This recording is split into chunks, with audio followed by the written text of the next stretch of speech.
என் உயிரிலும் மேலான ஜோதிட ஆன்மீக பெருமக்கள் அனைவருக்கும் ராமநாதபுரத்திலிருந்து டாக்டர் ஆர் தனசேகரனின் அன்பான வணக்கங்கள். உலகெங்கும் இருந்து வள்ளிடி ஜோதிடம் யூடியூப்பை பார்த்து கொண்டிருக்கக்கூடிய என் இனிய தமிழ் நெஞ்சங்களே, உங்கள் அனைவருடைய இல்லங்களிலும் மகிழ்ச்சியும் சந்தோஷமும் பெருகட்டும், அன்பும் ஆனந்தமும் நிலைத்திருக்கட்டும்.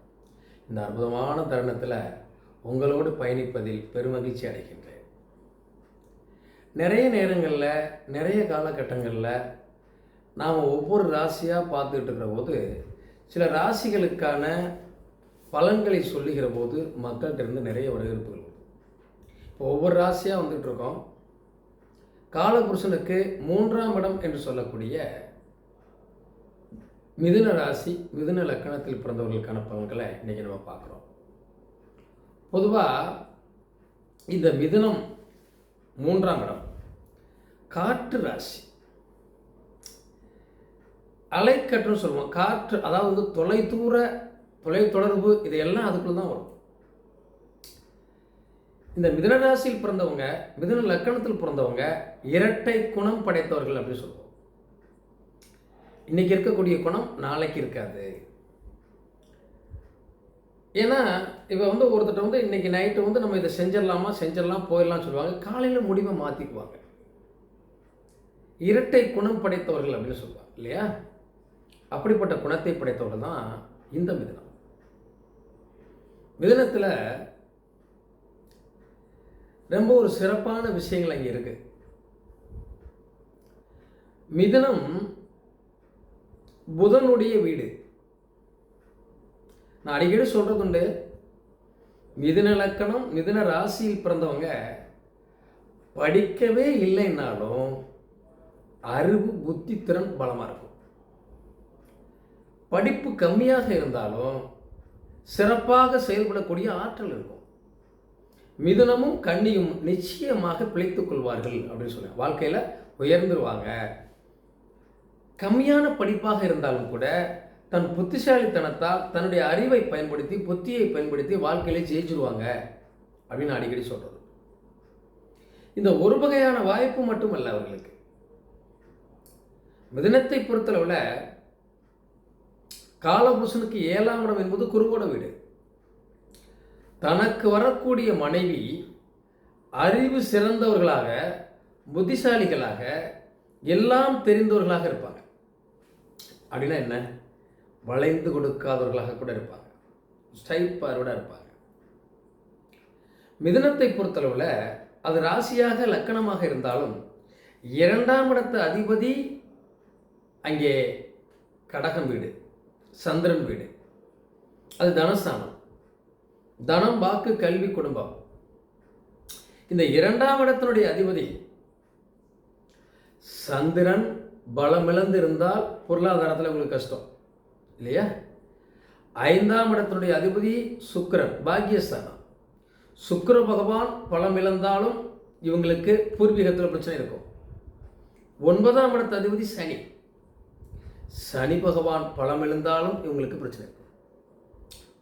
இவர்களுக்கு 9ஆம் இடம் சனிங்கிறது கும்ப வீடு. மிதுனத்துக்கு அப்படிதானே? இந்த கும்ப ராசியில் சனி, செவ்வாய் அல்லது செவ்வாய், ராகு, சூரியன் இந்த மாதிரி அமைப்புகளில் கூட்டணி கிரகங்கள் இருந்து அந்த இடத்துடைய அதிபதியும் 6-8 12 மறைந்து கெட்டு போயிருந்தால் பூர்வீகம், தகப்பனார் வழிகள் சிறப்பு இல்லாமல் போகிறோம்.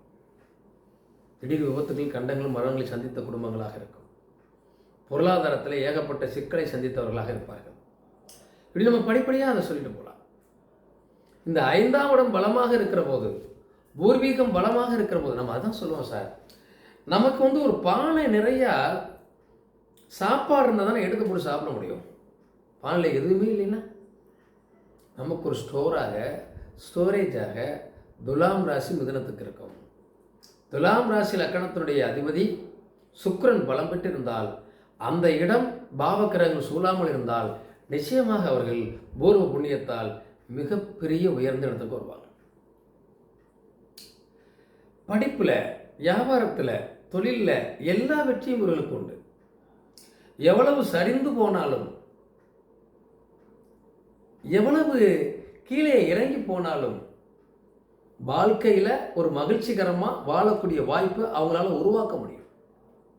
அந்த ஆற்றலும் தெம்பும் புத்திசாலித்தனமும் உள்ளவங்க.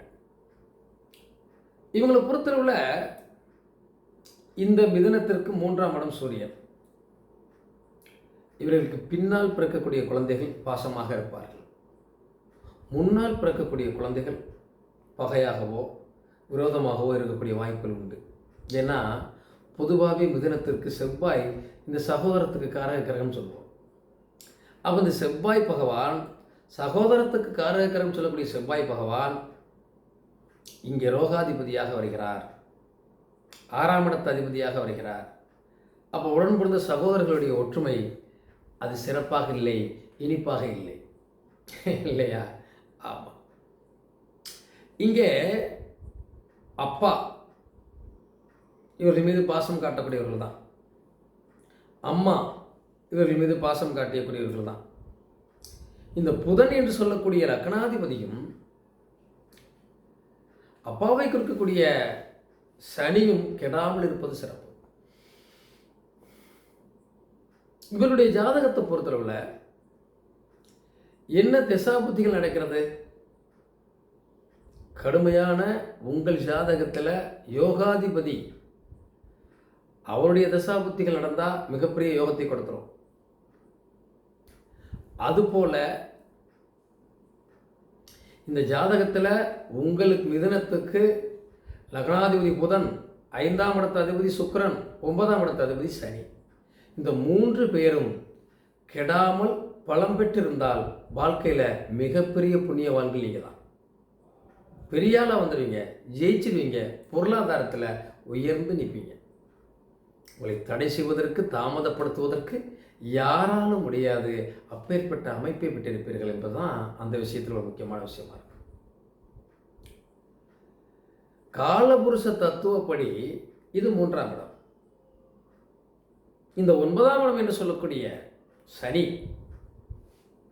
பலமாக இருக்கிற போது, அல்லது குரு பார்வை, குரு சேர்க்கை இருக்கிற போது நீங்கள் பேரும் புகழும் அந்தஸ்தும் கௌரவம் நிறைந்திருப்பீர்கள். நிறைய விருதுகள் வாங்குவீங்க. ஜோதிட ஞானம் பெற்றவர்கள். ஆன்மீக பயணம் உங்களுக்கு இனிமையாக இருக்கும். கலைத்துறையில் சிறந்து விளங்குவீங்க. எவ்வளவு பொருளாதார இழப்பீடுகள் வந்தாலும் உங்களால் சம்பாதிக்க முடியும். வாழ்க்கை வாழ்வாதாரத்தை எவ்வளவு எளிமையாக சிறப்பாக கொண்டு போக முடியுமோ அவ்வளவு கொண்டு போயிடுவீங்க. சார் அப்படின்னா இந்த ஆண்டு மிதுனத்துக்கு எப்படி சார் இருக்குது அப்படின்னு கேட்கக்கூடியவங்க நிறைய பேர் இருப்பீங்க இல்லையா? இந்த ஆண்டு மிதுன ராசிக்கு எப்படி தான் இருக்கு ஐயா? இது எல்லாரும் கேட்கக்கூடிய கேள்வி தானே, நியாயமான கேள்வியும் கூட. இந்த 2026 மிதுனத்தில் ஜென்ம குருவாக இருந்த குரு 2ஆம் இடத்துக்கு வந்துட்டார் இல்லையா? இப்போ கடகத்தில் இருக்கார். அப்போ இந்த மிதுன ராசிக்கு சிறப்பு தானேங்க. இந்த ஆண்டு சிறப்பான பலனை தானே கொடுக்கும். தனஸ்தானத்தில் குரு உட்கார்ந்துருக்கார். இந்த தனஸ்தானத்தில் உட்கார்ந்துருக்கக்கூடிய குரு உங்கள் மிதுன லக்கணம், மிதுன ராசிக்கு 6ஆம் இடத்தை பார்க்குறார். அப்போ 6ஆம் இடம்னா என்ன சொல்லுவோம்? நோய், எதிரி, கடன், இது எல்லாம் நிவர்த்தியாகக்கூடிய காலமாக இந்த ஆண்டு இருக்கும் இல்லையா? அது மாதிரி 8ஆம் இடத்தை பார்க்குறார். இதுவரை நாம் பட்ட கஷ்டம், கர்மாயம், அசிங்கம், அவமானம், வேதனைகள், பிரச்சனைகள், இதற்கெல்லாம் ஒரு தீர்வு முடிவுக்கு வந்து 10ஆம் இடத்தை பார்க்கிறார். புதிய தொழிலை செய்ய போகிறோம், புதுமையான விஷயத்தை நோக்கி பயணிக்க போகிறோம், நமக்கு புதுமையான பதவிகள் கிடைக்கப் போகிறது. இதுவரை எதற்காகவெல்லாம் ஏங்கி இருந்தோம்? நம்ம வாழ்க்கையில் ஒரு வீடு கட்டிட மாட்டோமா, இடம் வாங்கிட மாட்டோமா, சொத்து வாங்கிட மாட்டோமா, கடன் பிரச்சனையிலிருந்து விடுபட்டுற மாட்டோமா, நமக்கு ஒரு புதிய தொழில் நன்றாக அமைந்து விடாதா, அல்லது நமக்கு இனிமையாக அமையக்கூடிய தொழில் சிறப்பாக இருக்காதா, நமக்கு வேலை கிடைச்சிடாதா? இது எல்லாருடைய கனவாக மனிதனுக்கு இருக்கிறது. அந்த கனவு நிறைவேறும் காலமாக இந்த ஆண்டு உங்களுக்கு இருக்கிறது. ஆக மீனராசி செய்யக்கூடிய செயல்பாடு, திட்டம் எல்லாத்திலும் வெற்றி பெறும். வாழ்க்கையில் பொருளாதாரத்தில் ஓங்கி நிற்கும். தன்னுடைய புத்திசாலித்தனத்தால், தன்னுடைய செயல்பாடுகளால் வெற்றி அடையும்.